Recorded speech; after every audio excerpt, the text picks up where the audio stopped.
Genista tinctoria information.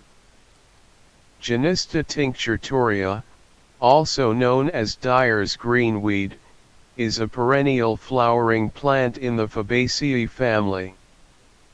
It is native to Europe, Asia, and North Africa, and has been introduced to North America.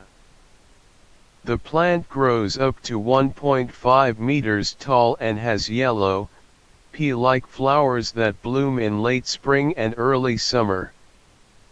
The leaves are small and needle-like, and the stems are green and woody. Dyer's greenweed has historically been used to create a yellow dye for textiles, particularly wool. The plant contains a compound called Genista, which is responsible for its dyeing properties. It has also been used in traditional medicine to treat a variety of ailments, including rheumatism and digestive issues.